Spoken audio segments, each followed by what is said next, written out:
Welcome, everybody. This is an unusual setup. I realize that, so bear with us. We will make it work. We're confident. We have hired proper professionals, so this will work just fine, I'm sure. My name is Paul Bramadat. I'm the director of the Center for Studies in Religion and Society, and I'm really pleased to welcome you here. This is a fairly unusual event at the center, as well as, in some sense, the beginning of our regular summer series. We're here today to launch and to celebrate the birth of this lovely book, Religion at the Edge, Nature, Spirituality, and Secularity in the Pacific Northwest. It's the most recent CSRS book published this year with UBC Press. On behalf of my co-editors, Patricia O'Connell Killen and Sarah Wilkins-Laflamme, CSRS staff, and the other contributors to the book, I'm really pleased that you're here with us.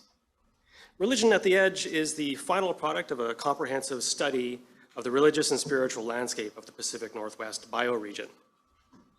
After living for 4 decades in Winnipeg, Hamilton, and Montreal, and traveling quite a bit, I arrived here about 15 years ago. I was immediately struck by the distinctive feel of this place. By this, I don't just mean that the place is very pretty, or as a Catholic bishop Chelsea and I interviewed said, that the whole region is conducive to ease, though of course those are both true things. I really mean that the bioregion, often called Cascadia, stands apart from the rest of the continent culturally and politically. I came up with the idea for an international interdisciplinary research project because I had a hunch that the patterns I was seeing all around me were distinctly regional, which is to say both that the international border might not mean as much here as it does elsewhere, and that there might be something about the geography of the region that could help us understand why religion, spirituality, and secularity look a bit different here than they look elsewhere. Now, of course, many of you will know that the region has the highest level of what we call religious nuns in North America, people who tell pollsters that they have no religion. Nuns here account for about half of our population, whereas in many other places in North America, they make up about 25 to 30% of the population. So the major forms of mainline Christianity are in decline here, as they are in other parts of the continent, but the deterioration is more advanced. And it's also in some sense more severe. On top of that quite dramatic fact, we have also a tremendous number of Indigenous communities that are in the midst of a kind of a spiritual resurgence, especially in BC. In places like Vancouver, there are large and actually in some cases almost autonomous South Asian and East Asian ethno-religious minorities. To this, we should add that fact that people and ideas that are associated with Reiki, yoga, mindfulness meditation, neo-paganism, Tai Chi, Chinese medicine, Ayurveda, energy healing, astrology, and other traditions are woven into the fabric of these societies in a way that is actually fairly unproblematic. So the region is therefore, in some sense, the perfect laboratory for thinking about the ways a society in which conventional religion no longer has the foothold it once had, nonetheless features a mix of yoga studios, Chinese language megachurches, also mainline Christian denominations still, massive temples, and a dominant public ethos that is increasingly indifferent to capital R religion. Now, the project included historians, anthropologists, sociologists, and religious studies scholars. Thanks to funding from the Social Sciences and Humanities Research Council, we were able to conduct a large professional survey, oral histories, focus groups, interviews, archival research, and participant observation fieldwork. Our approach to this large pool of new data makes the book, I think, fresh and cohesive. So I'm going to put these slides up to just give you some sense of the sort of structure of the project and the methodology we used. And also for those of you who are joining us from away and who aren't really sure where Cascadia is or what Cascadia is, this gives you some sense of it. So it's the same size roughly as Iran or Peru. And about 80% of the people live in 4 major urban centers. Go to the next slide. There are some maps.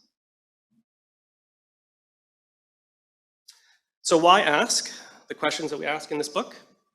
Well, the region, as I mentioned, is indicative of this large number of nuns. There's a long history of nuns in the region.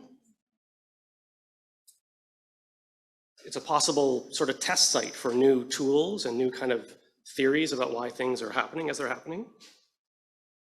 And here are the key questions we asked everyone to think about. First, how inclusive is Cascadia? That is to say, is it as warm and inviting, especially for minority folks and Indigenous folks, as is the sort of general story? Second, is the region actually different than other places in North America, right? That's part of the theory that we are operating with, but we have to test that. Next. What are the practical implications of the changes that we're seeing in the kind of rapid pace of secularization? Okay, so we'll just pause there for a moment. So one of our interview subjects said he was always told that Cascadia is the land of tomorrow. I think that this insight captures the sense of openness one finds here, and I think Religion at the Edge is a good critical examination of how this place came to be associated with a distinctive approach to religion, spirituality, secularity, and the natural world. But of course I would think, and I would say that, the project is a cherished offspring of a question I once had. But today we want to sort of set the project free and see how it's received. Now the format for today is a bit peculiar, as you've already seen from the technical challenges that we are valiantly overcoming, thanks to Jordan. But intuitively sensible, I hope. Several of the book's contributors are able to be with us in person today. And so first we'll provide ultra brief, rigidly 4 to 5 minute long presentations that are kind of snapshots of our chapters. And everybody has agreed, on pain of something nasty, to stay within their 4 to 5 minutes. After the local speakers have had their chance to give a sense of what they're up to in the book, we'll open up the digital door through which, through the wonders of Zoom, and a few others who are able to be with us remotely will provide their own snapshots. Then, in the time that remains, we'll open the floor for a broader conversation about what the BC government tells us on some of our license plates is the best place on earth. You'll note that Sarah is not providing a chapter summary, but she will be present with us throughout the session, and she'll offer her insights on the large pool of data that we've collected. She spearheaded the project's quantitative features, an extremely valuable role in a project in which most people are from humanities or the qualitative social sciences, and are sometimes therefore, prone to making exaggerations about the data. And so Sarah kind of kept us moored in the data, which is extremely useful. In our book, we've devoted 2 chapters to Indigenous issues and communities in the region, and I'm happy one of those contributors, Chelsea Horton, is with us here today. So this is a good time to acknowledge and respect the Lekwungen peoples on whose traditional territory the university stands, and the Songhees, Esquimalt, and Wasanish peoples whose historical relationship with the land continue to this day. Now, I want to be clear, these little presentations are not meant to give you the book's sort of full argument, but to be more like kind of teasers for the book. To get a proper sense of what we're doing in the book and the data that we're using to do what we're doing in the book, you'll need to buy the book, and or several copies of the book, because you're probably going to lose the first copy, so buy like 7 and give them to all your friends. So now let's get to the book itself. So my chapter, so I did the introductory chapter in which I do all the normal things you do in an introductory chapter, like situate the kind of problem we're trying to address within the literature, identify the questions that had yet to be answered properly by the existing literature, and so forth. So I do that. And then in chapter 2, which is what I think of as really my kind of substantive contribution to the conversation, I make an argument for the insufficiency of the current theoretical framework we use to think about Cascadia. So I had a kind of a hunch when I got here that the ways we were thinking about what's happening in the region didn't quite capture what I was seeing around me. So the sort of traditional categories of secularization and resurgence and so forth were adequate. They are adequate. I think the categories of religion, spirituality, secularization, and so forth are fine. But there was something about the way in which people related to the natural world that I felt wasn't adequately captured in metaphors we were using. So I came up with the idea of reverential naturalism. I'm not 100% married to this concept, but it seems to kind of, it field tests pretty well, I guess I would say. So reverential naturalism as a kind of a metaphor or a meta-narrative might allow us to think more creatively about what we're seeing around us. So the Cascadia variant of naturalism, so many of you will know about naturalism as a general concept, which explains the world strictly in terms of natural processes.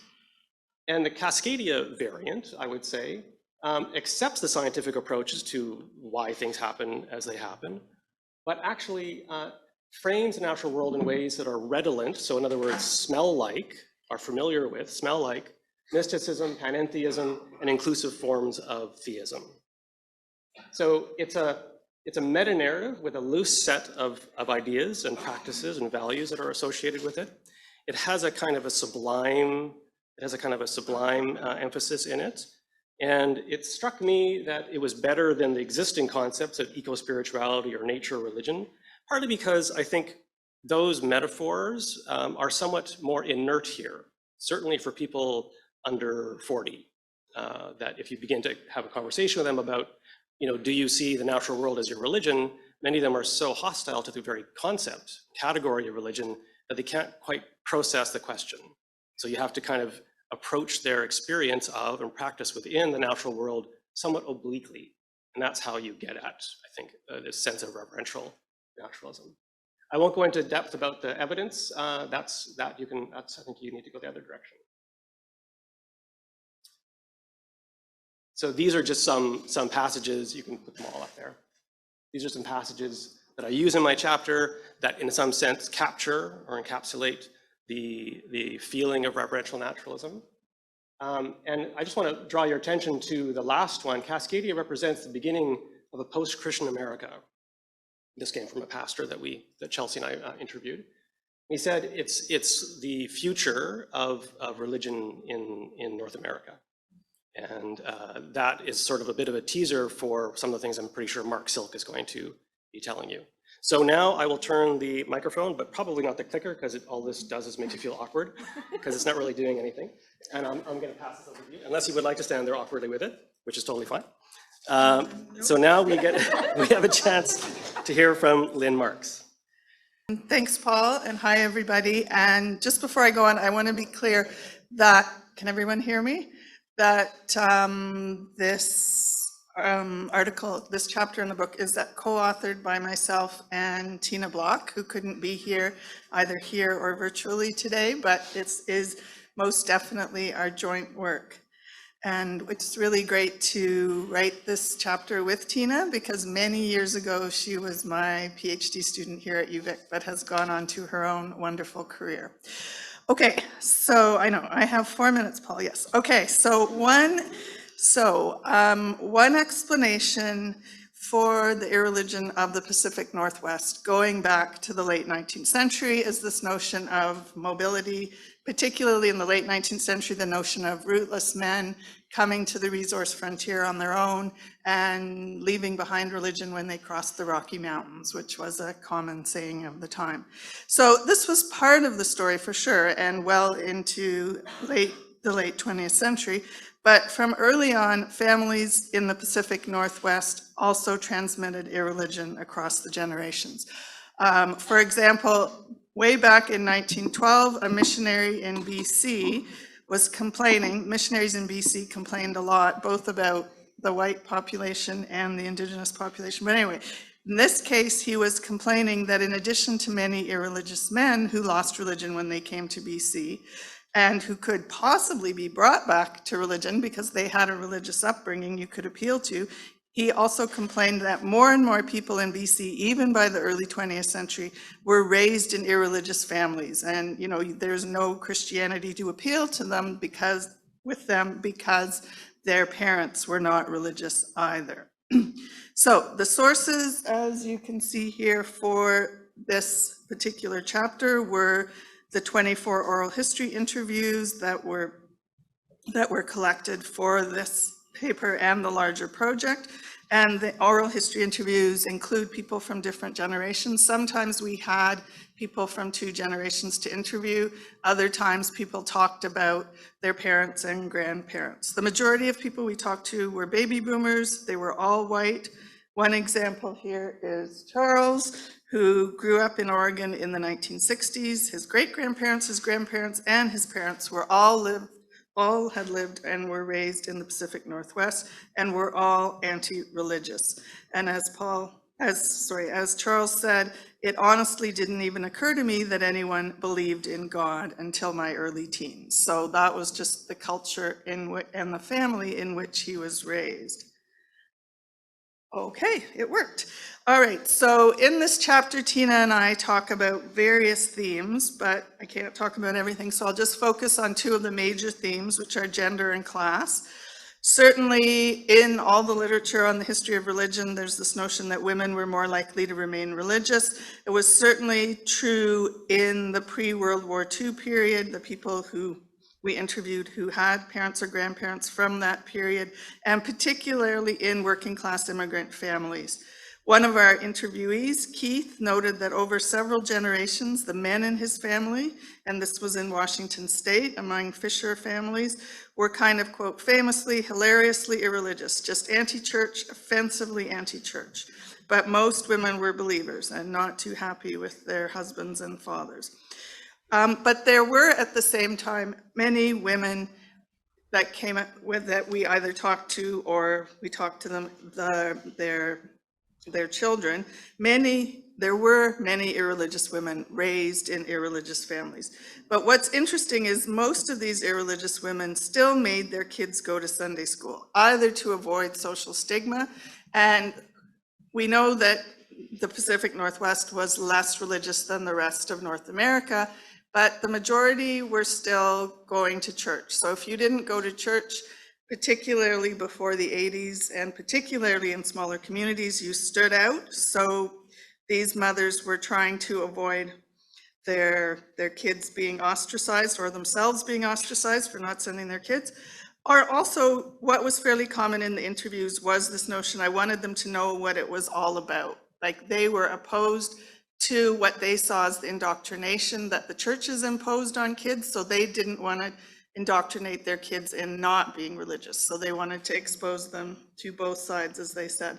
Although church usually didn't stick. That was even if they sent them for a year or two, given their family background. Another thing in terms of gender that's interesting is that the women who were raised in irreligious families but married religious men, we found in several cases, faced major family tensions, including some ugly stories of family violence from evangelical husbands and fathers who really tried to impose religion. And just to end really briefly around class and education, one interesting difference that the border made, like as Paul makes the case, and I agree generally that this is a region that has a lot of commonalities. But in the US, it was the more educated middle-class men and women who were more likely to be irreligious and to come from several generations, not just of irreligious people, but of educated, more middle-class irreligious people, sometimes academics, lawyers, whatever. But in BC, we don't see that. We don't see a class difference, at least among our interviewees, and in BC, and this is my own research, working class irreligion has a long history. So we don't have a huge number to draw on here, although Sarah's work shows that education makes more of a difference in the States as well. But this is something I'd also like to explore further to see about the BC context here.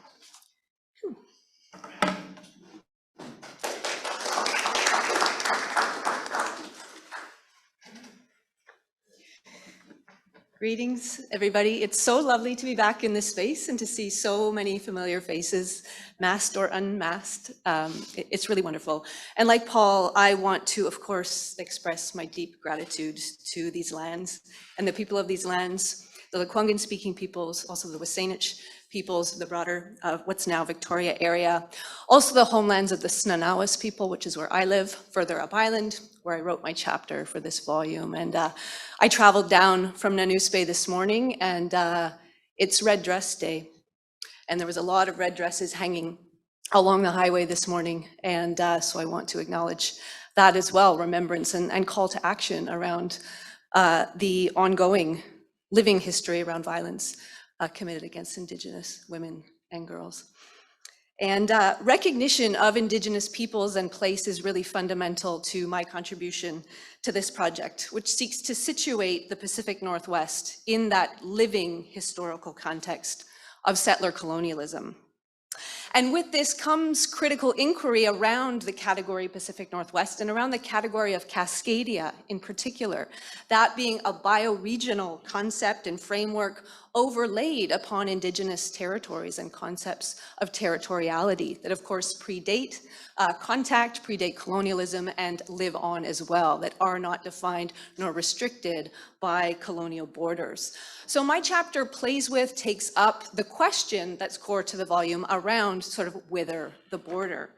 And I try to track cleavages and connections in historical policies and practices of settler colonialism in the places that we now know as British Columbia, Washington, and Oregon. And through our project's qualitative research, those interviews and focus groups that Paul was talking about and the oral histories that Lynn mentioned, draw out a disconnect between historical remembrance of Indigenous and settler colonial histories on either side of the border, on the part of non-Indigenous residents on either side of the border. The snapshot that emerged in our interviews and focus groups really revealed current contemplation, current action on the part of both people who identify as religious and irreligious in what's now British Columbia. By contrast, the conversation that we witnessed south of the border in Washington and Oregon was much more muted. At the same time, and this is connected, very and notably audible south of the border was a striking discourse of the frontier, through which participants plugged themselves into what I would describe as sort of a pioneer genealogy of adventure and innovation.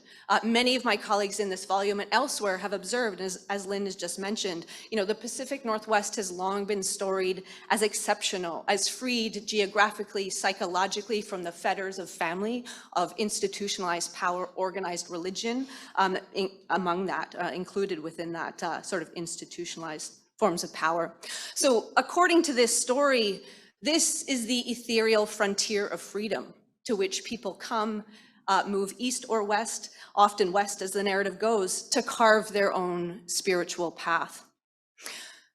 Participants in our work who were plugging themselves into this frontier framework were not necessarily blind to past nor living violence against Indigenous peoples and lands, but nevertheless, the residue of that pioneer frontier, we need to pay attention to that, how it obscures Indigenous peoples, how it can obscure Indigenous sovereignty, and again, living histories of settler colonialism in this place.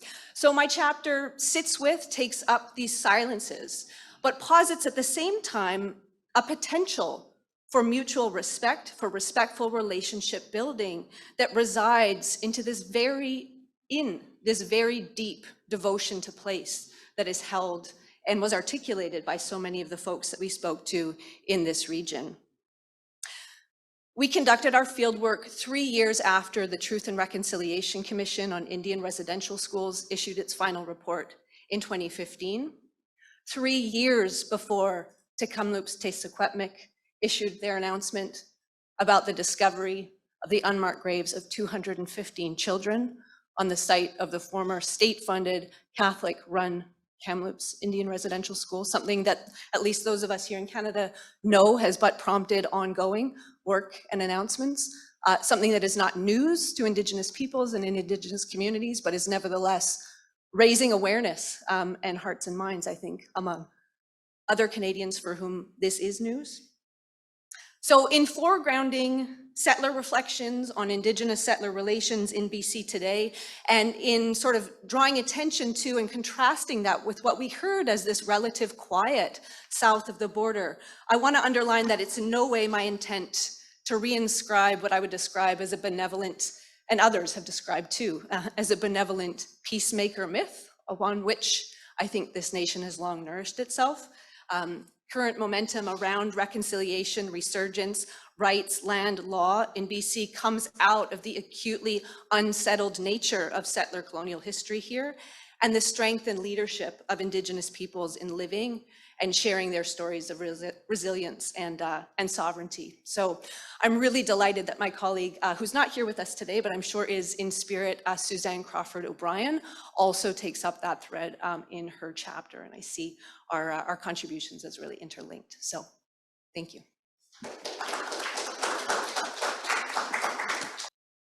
Well, thank you for being here. It's always a delight for me as a representative from below the border to be in Victoria.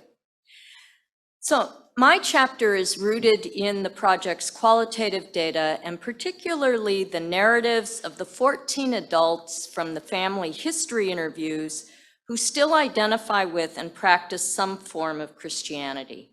And what I was looking for is insights into regional religious sensibilities and any kind of hints about the future.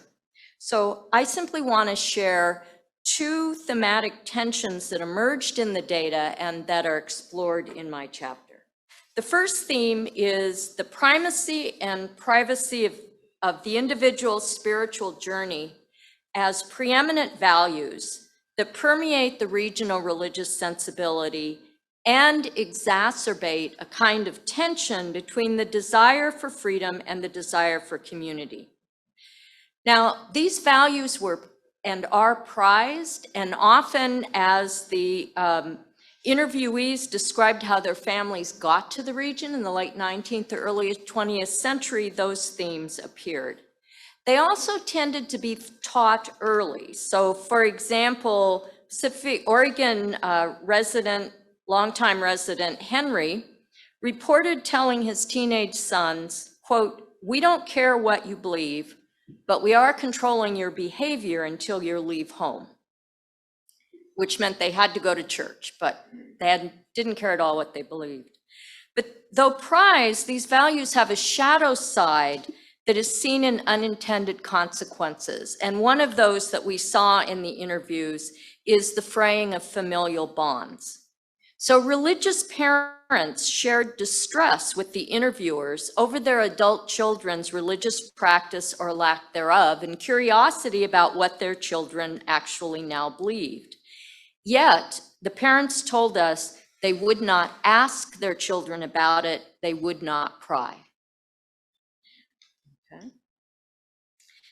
The pervasiveness of these values also amplifies a tension between individuals' desires for freedom and to be in community. So millennial Stephanie from Seattle reflected, I didn't grow up with a sense of a larger community, an inherent thing. I had my friends, my sister had her friends, my parents had their friends. But we didn't have an extended family that was a bigger community to be like padding around us, some people you could have fewer boundaries with. The second theme that stood out in the data, among the institutionally active interviewees, nature was both a site of spiritual experience that informed their thinking and practice, and a presence that undermines local religious communities. And this is a tension among Christians in the region.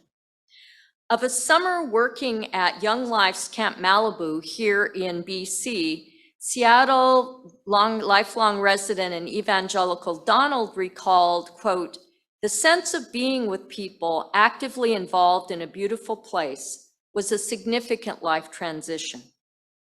And retired Pastor Roger related that years earlier, seeing salmon spawn on the Methau River for the first time was for him, quote, "a conversion experience that has continued to drive a lot of the thinking that I do." And that was over a 35-year pastorate. So the reverential naturalism that Paul talks about is present among the religious, actively Christian religious as well. At the same time, other religiously active people spoke of nature as undermining local communities.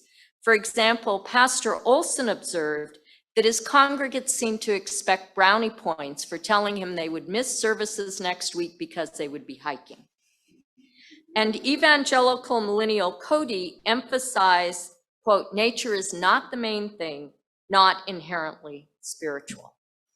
So what I found in the data were considerable kinds of tension that religious people negotiate that I believe themselves gave us, this data gave us deeper insight into religious sensibility and what it really means in everyday lives, as well as some indications of what some of the thematic issues are that might be important for the future.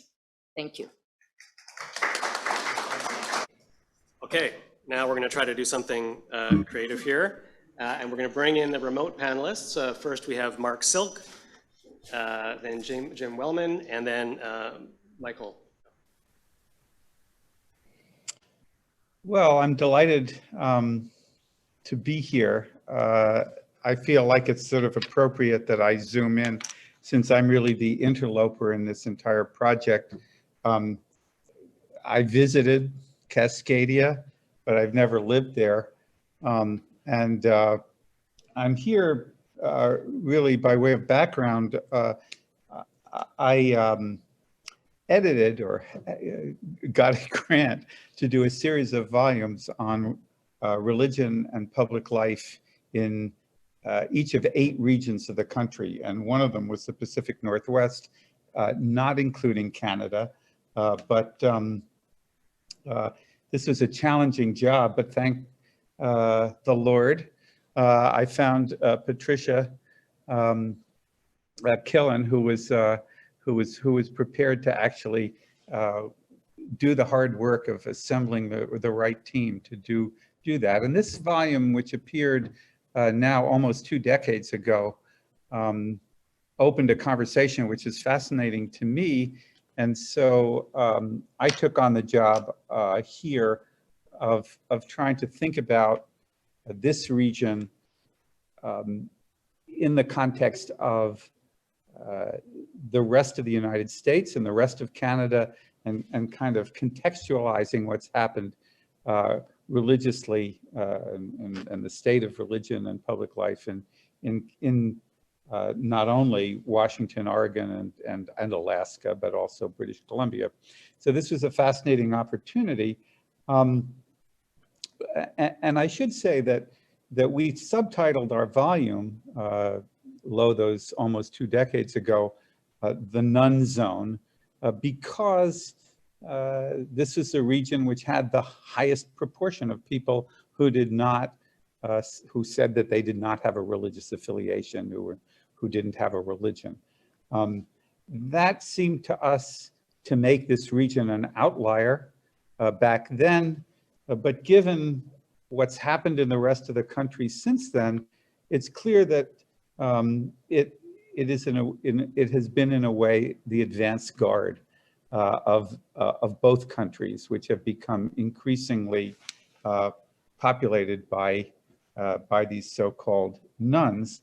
And so really what the chapter does is try to think about how that works, how that has worked, why Canada is rather more secular than the United States, and how Cascadia really functions as this, or has functioned as this advance guard of growing nunship. I do want to say a word about Paul's reverential naturalism. One of the things that we discovered then, and I think is the case now, is that nature or environmentalism, or however one wants to put it exactly, the way we put it was almost constituted the sort of civil religion of this place. I won't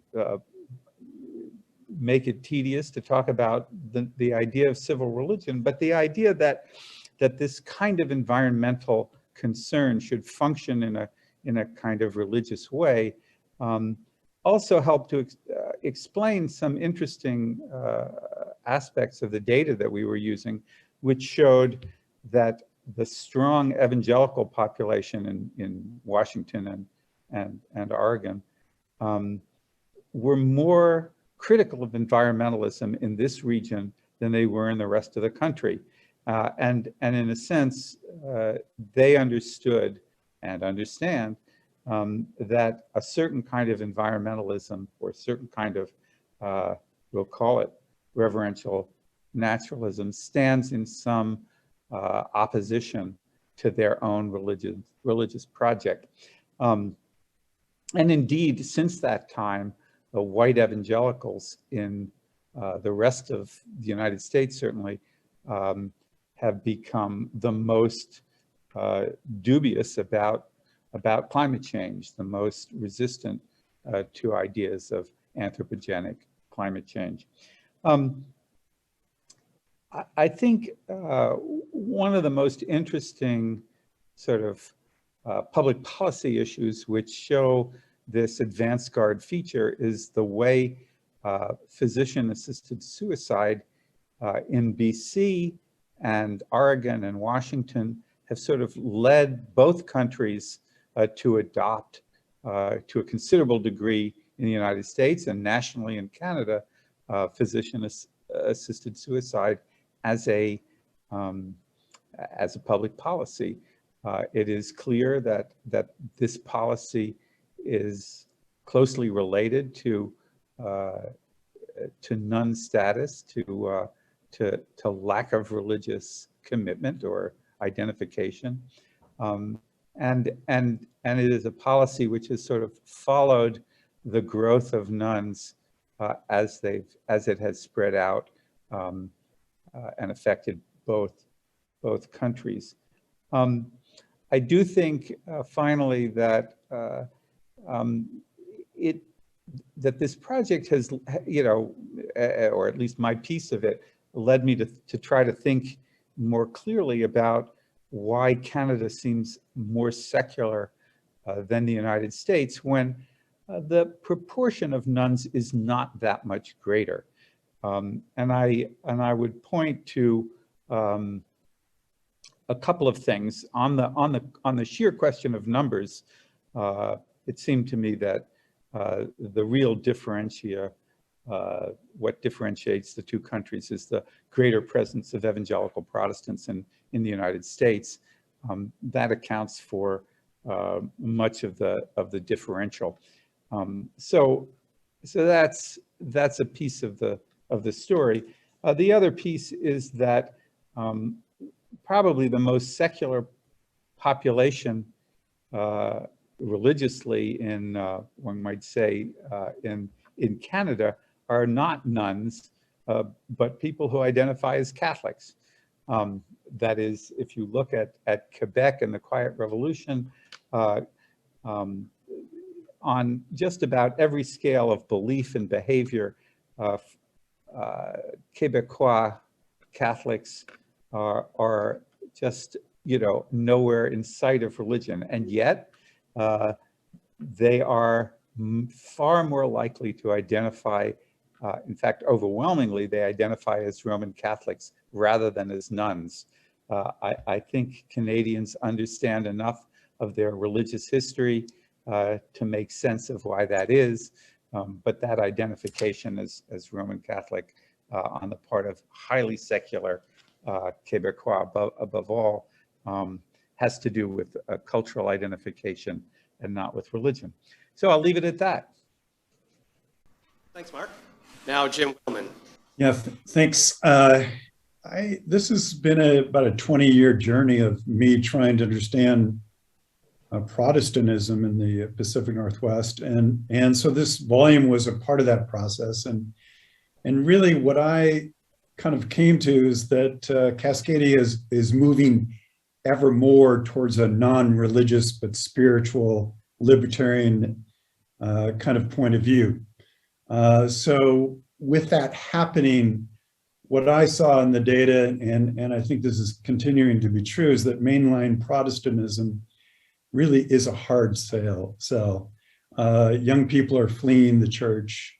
And the real question for them is, why even go to church if the sacred is everywhere?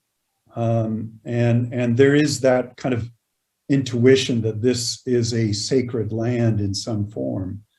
On the other hand, evangelical Protestantism is growing. I counted 50 megachurches in the region, but I think there's a ceiling. And evangelicals must back their words with deeds. That is when I've done my previous work, we often found evangelicals to actually do greater amounts of service than the liberal churches that we looked at. So the pitch is about community service, and helping one's neighbor. And you don't see the triumphalist faith that you see in the rest of the country, and the Christian nationalism that exists as it's growing in the US. Liberal Christians face a real dilemma. The message of social justice is already in the culture.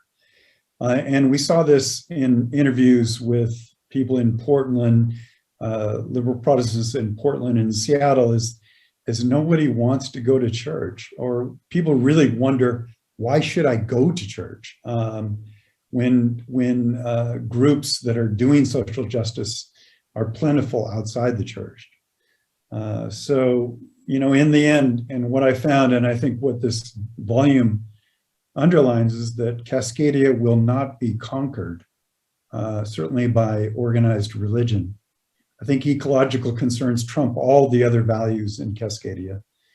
And in spirituality, if it does not prioritize the land, it's really sloughed off. And I think in that sense, at least in my research, the indigenous provide a spirituality that is the land and is the air and is the water. And intuitively, I think that only makes sense to people that live in the region, who know that their lives depend on a healthy environment. And so, you know, organized religion in general is a tough sell, and particularly among young people, at least at my university, I rarely find anyone who is interested in church Christianity. So our last virtual presentation is from Michael. Thank you, Paul. And so the title of my chapter is Evangelicals in the Pacific Northwest, Navigating the Non-Zone or the None Zone. If you could just move to that next slide for me, that would be great. So one of the things I want to point out is that this data, or these findings that here, are from the interviews with pastors and leaders of evangelical churches in our study. And that just some more context here is that they are all really what we would call progressive evangelicals or left-leaning evangelicals. This does not mean that all evangelicals in this region share these particular views. There are some studies in the US that show that so-called progressive evangelicalism or left-leaning evangelicalism was about 15% of the evangelical population and has declined to about 12%. However, in the US Western states, it's probably about 20%. So you could say there is an overrepresentation of these progressive evangelicals. Unfortunately, we don't have that same kind of data that's in the US available for us to make sense of this in Canada. But as we interviewed these so-called progressive evangelicals, some of the things that we found include these following ideas. One is they view Cascadia as a mission field. There's a lot of conversation, a lot of discussion, conferences, books, events that evangelicals are engaging in, where they're saying, okay, the region that we're in is not like the rest of the country. It is very, very different. And if we're going to think about this region, we can't assume that everyone understands even what the Bible is, the kind of language that we use, and the subculture. And so there's a real attempt by evangelicals to sort of engage what they would see as the social and cultural change. So there's a focus on immigrants and working with immigrants, LGBTQ issues and gender issues, questions about race, most notably in Portland, for example, and in Oregon, and also questions about the environment. So this often comes up with these ideas that this is, you know, a mission field, that somehow they need to rethink how they engage in it. The second theme that sort of came up in the interviews was this redefinition of evangelicalism that some of them talked about, or this shift to progressive evangelicalism. And they're two really different things, because you know, one of the interviews, more than one, there was this sense that what is happening in in Cascadia, in this region, is what the future of evangelicalism will look like from in the rest of the United States, for example. And I'm not so sure that that's the case. I think that some of them kind of hope and wish and believe that that would be the case. But I think that from my observations and from other studies that I've looked at, it seems like evangelicalism is far more divided and even more polarized as well, with what some are saying, that fundamentalism as a variant of evangelicalism has now come to sort of dominate the evangelical world, which is leaving many evangelicals to decide whether or not they even want to define themselves or even call themselves evangelical. And the third point here is that we see among these progressive evangelicals this real emphasis on trying to create community. They use that language, we're creating community. So I use the language that they use, but what they're really saying is they are trying to focus on building networks, whether those are social or human capital, kinds of networks, by working and cooperating with other, not just evangelicals, but other organizations in their cities, by offering a range of programs, volunteering, developing new relationships with groups that are not part of the evangelical subculture.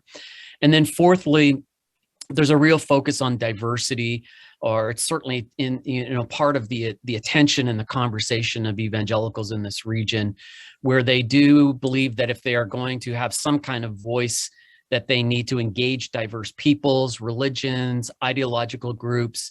And this isn't always from the sense of we need to convert them, but increasingly finding ways to cooperate and work together to demonstrate some kind of acceptance of diversity, not only within evangelical congregations, but within the region by working and cooperating together. Thank you. All right, so now we have a chance for some questions from the audience or from the panelists to other panelists. Who would like to begin? Let me begin, actually. Let me take advantage of being the PI. One of the questions that we addressed in both of our meetings and throughout the data collection period was the relevance of the border and the relevance of the different kind of political situations in Canada versus the United States. As we've seen even in the last week, right, some real markers of cultural differences with the move to repeal Roe v. Wade. I wonder if those of you who have contributed chapters think that the insights we've gained about American culture in the last couple of years, especially the last couple of days, make you think that we should expect to see the border mean something more in Cascadia, or will Cascadia continue itself to be, including the United States component of it, continue to be standing apart? Could you kind of reframe that question a little bit, which I'm not quite sure what you're specifically asking? So one of the things we teased out when we were looking at the data was the relevance of the border, the relevance of the different kind of national cultures, especially in the wake of Donald Trump. When we had a Trump-Trudeau presidency, prime ministership, we thought we might see in the data more references to these figures. We didn't see as much as we expected, or at least as much as I expected.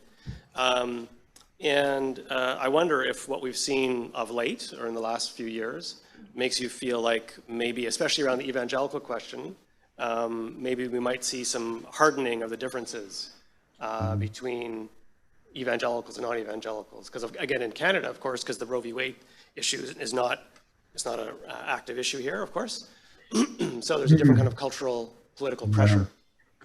I mean, if I can jump in, I think, one of the points that I make, maybe too boldly, is that Cascadia is unique.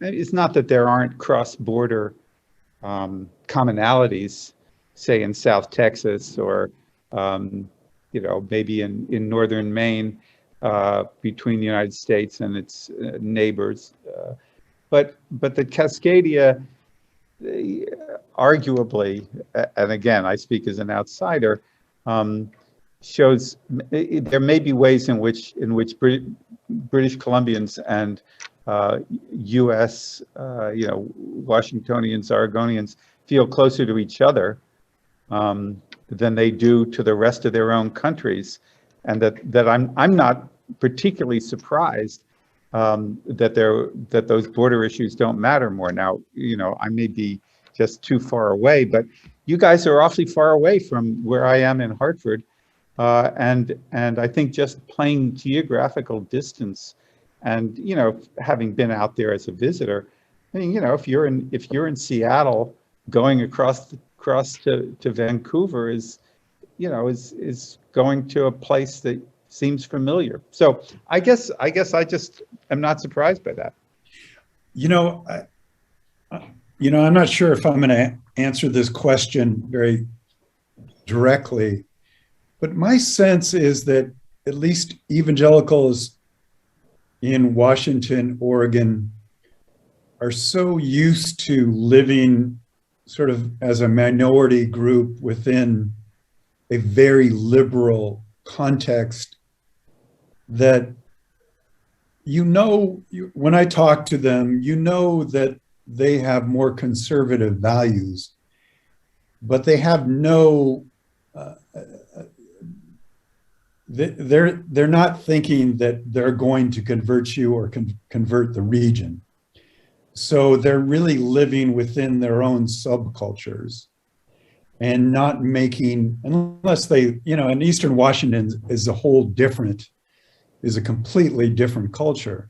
But at least in the western part of the state and Oregon, evangelicals just don't bring up the controversial issues because they know it won't go anywhere. So they just simply don't talk about it. And I think for them, the biggest challenge, the biggest fear is that their children, their young people, their college students will grow up and go to school at very secular universities like mine, and sort of be baptized in this different, very left-wing ideology. So I think there's great nervousness about the country, but they're pretty quiet, at least in the western part of the state. If I can just add to that, in the interviews that we did, many of them did say that they were not pro-Trump, for example, that they actually worked really hard and said that in the interviews, that they were distancing themselves from the policies and the politics of the Republican Party at that time, which would put them as evangelicals at odds with, say, evangelicals in the South in the United States. As far as does the border matter on the question of evangelicals, Sam Reimer, my friend and colleague, has done some excellent work on this, showing that with evangelicals, for example, there is a shared subculture, but often on political and social issues, Canadian evangelicals have tended to be more to the left and on social issues than their evangelical counterparts in the United States. So there is some research to show that the border does matter when it comes to some social and political issues, even though they may share some common theological ideas as a subculture, but they start to venture in different in different directions, say on immigration or environmental policies, where Canadian evangelicals generally would share, ideas more in common with the rest of the population. But there definitely was, in the interviews, some attempt at distance from Trump among evangelical leaders. So on the other side of things, amongst the non-religious, there's lots of similarities between Canadian and American people who are less religious on a number of indicators of religiosity. But one of the differences that I noticed was the Canadian non-religious are much more comfortable politically, right? So the non-religious in the United States felt the need to be much more kind of, not vocal, but more affirmative of their non-religious identity. So they're more likely to identify as atheist in the US part of the Pacific Northwest. They were more likely to take part in organized atheist and secular humanist activities and meetings. And so that was directly in consequence of the kind of greater political presence of evangelicalism in the US context compared to Canada. So even though there's, demographically, they're quite similar groups across both countries, there's a lot of things they share in common, that kind of political context seemed to kind of bring out the harder non-religious identities in the States, much more so in Canada, where in Canada they had barely thought of it, to be honest, right? We can just switch gears for one moment, because actually Sarah, Patricia, and I presented some of the findings of this study at another conference maybe a month ago, and Sarah made a really interesting point about gender in the data that I thought was really worthwhile. I wonder if you could tease it out a bit. Yeah, so in areas where there's a larger non-religious population, like in the Pacific Northwest, and like we're starting to see in other parts of North America, sociodemographic differences that we used to see between more religious and non-religious populations are slowly disappearing, right? So when non-religion starts out and is quite small amongst a population, it's a very distinct group that says they're non-religious. White, male, university educated usually, right? But as non-religion becomes more normalized, more prevalent in the population, you see more groups taking on that identity or mantle. Right, including, so whereas gender differences were quite pronounced in the past, and in other places in North America where the non-religious population is much smaller, as we've kind of moved forward and that populations expand in the US, those gender differences have not completely disappeared, but definitely declined. There's a lot more women now who feel more comfortable with that identity and don't necessarily face as many social penalties as maybe they used to if they say they're non-religious and don't take part in religious activities. And there's growing research kind of showing that, not just in North America, but in Europe as well, that seems to be like an outcome of the growth of non-religion, is that more people just kind of take that on, including those with lower incomes, those from different genders. The one variable that still remains quite important to distinguish the two groups is especially race and ethnicity, right? So non-religious populations are still very white, including in the Pacific Northwest, more so than what you'd find in general populations. And so that seems to be the variable that, it is kind of slowly declining in importance, but still quite pronounced, including here. Yeah. So the idea that women would be a kind of a bulwark against, a dramatic, prevalent secularization is softening here, or that's what the evidence is. Yeah, there's certain groups that are privileged in our societies and that can more readily deal with the penalties of saying they're non-religious in a context where religion is normalized. But as it becomes more normal to be non-religious, other groups who don't necessarily have those same power or place in society can still, they're faced with fewer social penalties in a more normalized context, and so are more kind of willing to take that on. Scott has a question from Zoomland. I guess my question, I was fascinated by your discussion about SBNR, but also the place of evangelicals in the Pacific Northwest. And I can't, Sarah shared the Cascadia map on Twitter. I can't focus on it enough to see exactly where the lines are being drawn, but I was particularly interested in what happens to the interiors of Washington and Oregon in terms of thinking about a kind of wider evangelical population there. And it looked kind of like on the map that it might include part of Idaho. Now, Idaho, of course, is one of the places that sort of white supremacists imagine sometimes as a place for an eventual homeland. And the other thing I was thinking of as I was listening to your various talks was the recent violence over the years in Portland. So I'm wondering if what I'm hearing occasionally in the sort of overall framework for this study still is a kind of secularization thesis that has a kind of gradual diminishment of Christianity, especially that the Cascadia, in a sense, is a harbinger of a more advanced kind of a disintegration or demise of Christianity more broadly. But what if we use a different metaphor? And I'm thinking about, for instance, the recent violence that's occurred in Portland over the years as being a kind of reaction to some of the movements perhaps towards secularization or de-Christianization. So this is just a larger question about where boundaries are drawn in terms of Cascadia, which populations get included, what the place is of conservative white Christians, not just in Washington and Oregon, but also perhaps in the interior of BC, in terms of responding, sometimes perhaps violently, to what they view as threats to a kind of Christian white identity in the region. Thank you. Thanks, Chris. I can speak to that, at least the first part of that. Maybe Sarah can speak to it as well. When we were constructing the project, we had to make decisions about where we would focus our attention and our money and our travel.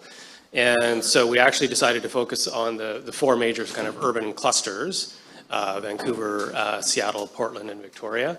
And we did the survey, which was more Cascadia-wide survey, but the actual field work that we did was in the sort of urban clusters. So we captured about 80% or so of the region. It would be really worthwhile, I think, to do sort of a part 2 of this study that looked at the sort of ex-urban, the regions outside of the Pacific Slope. Because obviously I think Chris is right that you would find different things. And actually, so the Cascadia bioregion is a series of watersheds. And so it doesn't really care about state or national borders. For the purposes of the project, we were looking at Oregon, Washington, and BC. For obvious reasons in terms of statistics, it's just easier to capture it that way. But actually, when you actually look at the watershed, there are people and communities on the other side, as it were, that do include little bits of Northern California even, and Idaho and so forth, and only part of British Columbia, in fact. So that would be kind of part 2 of the study, is to look at all the stuff that we weren't able, or the regions we didn't go into. That would be a very expensive and energy intensive project, because we'd have to do a lot of traveling. And Chelsea and I traveled quite a bit already. But yeah, that would be a great part 2. Sarah, what do you think about? Well, just to kind of touch on the secularization part of Chris's questions there, we look definitely at, there's definitely indicators of religiosity that are declining in the Pacific Northwest, like in a lot of parts of North America, and you mentioned that, Paul. But what's interesting is that, religion isn't disappearing in the region either, right? So now what you have is the coexistence of large groups of, very non-religious individuals on the one hand, and more actively religious individuals from different faith groups on the other. Right? Christianity doesn't form a majority at all on either side of the border anymore. And so I think what's really interesting is the dynamics of how does that play out, right? What does that look like? So in a context where, Christianity isn't the majority, what do we find that's different or that's new? How do evangelicals handle that new context? How do the non-religious handle that context? How do the two interact? Do they interact at all, or do they just kind of do their own thing and don't really come into much contact? And so we lots of the chapters in the book explore those dynamics, right? Is, okay, well, if there is this thing that we can call secularization of a decline of certain forms of religiosity, what is the new context that creates, and what does that kind of entail for people? Yeah. Patricia. I want to comment, not out of the research from this study, but some previous work in history. I think one of the things that we have to think about when we make the distinction between religion west of the Cascades and the major 4 big urban areas and east is what difference does the scale of human community and interaction do for how people treat each other, what they might think, the way their religious ideas actually cash out. South of the border, I can't speak for Canada on this one, there is a kind of strand that runs all the way from the Scandinavian settlements of Minnesota all the way across the tier. It actually follows the railroad tracks follow it as well to Seattle, that give you this, there is this population of moderate, kind of sensible, take care of your neighbor, kind of sturdy Northern European stuff that still colors significant parts of life east of the Cascades. And it's also true that though Idaho is famous for being where the white nationalists wanted to do their homeland, that at one point, the Southern Poverty Law Center about 10 years ago, there were far more white nationalist groups from Everett to Eugene than there were in Idaho and Montana. in terms of population. It's just our population is so much denser west of the Cascades, at least in the States, that we don't see the layers. And finally, in terms of Portland, the violence in Portland was really quite ritualized, and ritualized around a particular set of blocks in downtown Portland with the federal courthouse. And it was profoundly driven by the anarchist movement that has been part of Oregon's history since the 19th century. So we're actually a pretty darn complicated region in that sense, in terms of how economic class and nationalist ideas and such play out. And then one final thing, in terms of Roe versus Wade and what may happen in the United States, I think the border is coming to matter more on certain kinds of really complex social issues, more than anything else because of the different sensibility that people have that comes out of the history of relationships between church and public institutions, and whether you could trust them. And they're south of the border, the issues of identity and what is the trustworthy group to be part of are obsessive and have been since the 19th century in ways that they historically have not been in Canada. Great, thanks, Patricia. Paul Bramadat, when I saw you, I thought I saw Angus Bramadat. That's your father? That's my father, yeah. All right. We're immigrants from Winnipeg to the Pacific Northwest. He was a bit darker than me, but yeah. Yeah. There's something of him and you. I knew him through his active participation in multiculturalism in Winnipeg, Winnipeg being a very culturally diverse place, and your dad was part of promoting what would, I think, not only be cultural, like respect for cultural diversity, but also spiritual diversity. So you're in his footsteps. My question is about the indigenous part of all of this. And it's complicated, but I'm wondering, did any of the researchers see an opportunity for us in the Pacific Northwest to learn more about respect for I guess the reverential part of this from Indigenous people? Great question, thank you. Chelsea. Tearing my mask off, yes. Yeah, in my chapter, I play a little bit with Paul's concept of reverential naturalism and draw in the concept of relational naturalism.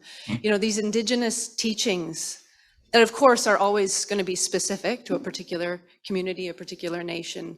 But at the same time, there are very shared core teachings around all is one, everything is one, the interrelated nature of the human and non-human worlds. And those are teachings that are gaining in air and awareness. And we heard that from people on both sides of the border, and both religious and irreligious folk, in terms of connecting with that kind of teaching. And so, yeah, that is something certainly in my chapter that I tried to point to and that I see as a hopeful, hopeful kind of space and potential, not in an appropriative kind of way, but in a space for relationship. I think there's great power afoot there. And, Indigenous folks occupy really both symbolic roles in sort of ecological justice movements that are happening, but also politically significant as well. And so, yeah, I see great hope in that. And again, that's something that we heard on both sides of the border for sure. And, when I was speaking to drawing out that disconnect, between the really forefront nature of these conversations in British Columbia and in Canada more broadly today, I think in large, very intimately connected to the history of residential schools and obviously the many institutions and structural issues that are tied to that. Really baked in south of the border is thinking about, the distinction of the treaty context in south of the line in the non-treaty context here, but something like the Bolt decision in the 70s that affirmed fishing rights. So we heard really interesting stories, particularly in Washington, more so than Oregon, around relationship building and sort of alliance and collaboration around stewardship of salmon. Yeah, and that connected to that political context coming out of the 70s. Chelsea, this is a great question. And one of the things you mentioned in your remarks earlier was about the question of the border. And we did these interviews together, and we would often remark when we would leave a conversation with Indigenous folks in Canada and the United States, how differently the sort of vibe would be. In other words, it struck me that the people we talked to in the Canadian context had a sense that the tide was turning in Canada. There was a kind of there was a bit more of an opening for them to achieve some of their political ambitions. Whereas when we asked people in the States, do you feel optimistic about kind of the future of your form of culture, religion, spirituality, that there was less so. They just said, we are way on the periphery of American culture. Whereas in the Canadian context, I think thanks to, as you pointed out, the TRC report having been released just a couple of years before, they were much more aware, it seemed to me, of their centrality in the broader political conversation. Yeah, but at the same time, I think it's important, when I was trying to make that point about not reinscribing this myth of sort of benevolence that I think Canadians have fed themselves on for a very, very long time, thinking about Wet'suwet'en territory, and the really virulent forms of racism that reared their head in the context of the protests that were happening and sort of extended across Canada a couple of winters ago. Obviously, that land-based action is still ongoing. So yeah, I think we need to I agree. We heard that optimism, we heard that energy and that momentum, but yeah, I don't think it's useful to set up a comparison in which Canada good. Yeah, no, is bad, not just it's the not, you are, but I Canada. think there is a long history of that kind of narrative.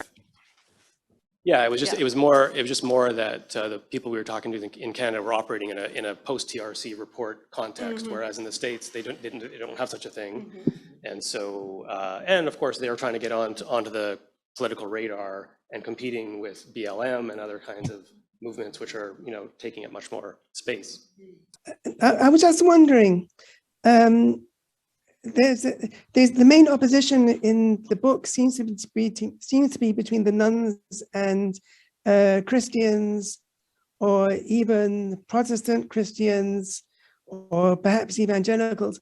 I'm wondering about non-Christian communities, Jews, Muslims, Indian religions, and so on. Was there any attention between the place of these non-Christian communities within this general framework? Thanks, Francis. Shall I answer that? So Rachel Brown is the author of the chapter on the non-Christian traditions. And I think, I don't know, I mean, my sense is that they are fairly well situated here, that certainly they experience different kinds of racism and exclusion and challenges, have experienced that historically as well as today. But they sensed a kind of an openness to re-articulate what it means to be Sikh or Buddhist or Muslim in a Canadian context. But it's also fair to say, though, that the numbers of people that fit into that category in the interview pool as well as the survey pool were not large enough to make any grand claims about that. Thank you, Francis. My question was around how you mentioned some people have this almost allergic reaction to being identified as religious, and so you had to approach their reverential naturalism kind of obliquely. And I was thinking when you're talking about this, about the white folk in my life too, who I think really fall strongly into this category of reverential naturalism, and they seem to come in two flavors. One was the sort of experiential flavor of people who are, really taken with peak experiences in nature, whether that's surfing or hiking or whatever. And the others who have these sort of mystical or mythological ideas, but which are couched in scientific language at the very least. And I was wondering if in your research you had any insights or if you saw how this idea of reverential naturalism amongst people who really don't identify as being religious, how that manifested itself. I'm not sure. I'm not sure if that's a comment or a question. I mean, I think you're right in terms of articulating the various, you could say, subspecies or subtypes of reverential naturalism. And I think I just want to underline your point at the beginning that there was a way in which that metaphor is born out of a dissatisfaction that I had in talking with people about their religious or spiritual sensibilities, that the language that we would normally use to ask people questions about their religious and spiritual sensibilities, just there wasn't as much uptake, it felt to me, that you had to ask various kinds of questions to kind of get at practices and sensibilities that, you know, we would recognize as anthropologists or sociologists. So I don't know, Scott, if I've addressed your observation. Sorry. Oh, sorry. My question was, what sort of language were people using to communicate this? Was it along both those dimensions or other dimensions? Was there a preference for one or the other within the interviewees that you had? I didn't see a preference for one or the other. Yeah, actually, Patricia, go ahead. Yeah. One of the things I'd like to add on the reverential naturalism that is, at least for the self-identified Christians who were using a lot of reverential naturalism language, one of the things that came through was, and this was true in some of the focus groups with NONES and millennials as well, is there's something about nature that eases, if not evaporates, the sense of isolation and loneliness that's part of that tension between freedom and being in community. And there's some way that being in nature relocates the human, so I think that tension eases. I think the concept I used in my remarks was the question of the sublime. And when I think of that term, there's a sense of awe and wonder, but there's a sense of fear as well. There's a sense that you're in the presence of something much larger that doesn't care about you, isn't personal, and yet is sort of magical and worthy of reverence. That was the kind of feel that I get, is that kind of thread of the sublime running through things. And so it does have that kind of therapeutic effect too, the kind of easing of the sense of alienation that many people would feel. But it also seems to me needs to have, or I would generally look for, a sense of, wow. You know, which one gets on the prairies too? I'm a prairie kid. You get that sense on the prairies, but the prairies are much happier to kill you, and with the temperature and the mosquitoes and the flooding and so forth. Whereas here there was a kind of, I think somebody in our interviews talked about nature being tame here. And nature being fancy and tame, right? And that the weather was not so extreme that you would die going to get a liter of milk. And there's something about that, friendliness and tameness, and yet still the majesty, the sense of awe when you see a whale or you are in the presence of a canyon or mountain. I'll just add, I think as a potential avenue for future research, what would be really interesting here is to compare rural and urban populations, right? Because in the study, it was mainly urban populations. And as someone who originally came from the country, I always get the sense that city people see nature as this kind of special thing they put on a pedestal because they don't usually experience it, right? It's a special thing. It's on the weekends. It's after work. Whereas someone who's living in the everyday realities of, you know, your pipes freezing, your bug season, your beaver dam busting and washing away your road, like all your, you know, the pests, the animals getting into your garbage in your garden, right? Like all the kind of normalcy that comes with living in nature is not present amongst most city populations, right? So does the rural population really experience it in the same way? Maybe they do certain aspects, or is it kind of much more kind of down to earth for them, right? I think that's another interesting question to ask, that if anyone's interested, there's more research to be done, right? I think you could also, kind of an adjacent question or related question would be the impact of climate change on some of these questions, because, you know, yes, on the one hand, my life in Oak Bay or Gordon Head, these things are very controlled, and there's reliable plumbing and electricity, and there aren't very many bugs here. But when we have wildfire seasons and flooding seasons and erratic weather, dramatically erratic weather, perhaps that'll soften the differences between an urban and rural life, where everybody is at the mercy of the same natural forces. In one of the interviews with families, a person from, the family was from the from Eastern Washington, and it was a community, a small farming community where people didn't go to church, they went out into nature. And so they were asked if they thought of that as spiritual, and they said no. They just liked nature. Yeah, right. But so then I think one still would need to ask another question about what they mean by spiritual, because I think there is some suspicion about that term even here. That was one of the questions that you've led into what I was wanted to raise, because I'm very aware of a couple of things about spirituality. If you look at the Times Colonist on Sundays, they have spiritually speaking, and it comes from a variety of different representatives of different faith communities, and you know, it's always there. So there's a recognition of wanting to deal with what I think is the ambiguity and the places within ourselves where we do not have a sense of definition. What happens with the spiritual is as soon as you begin to name it as religion, it becomes ideological and is looking for some kind of certitude or precepts.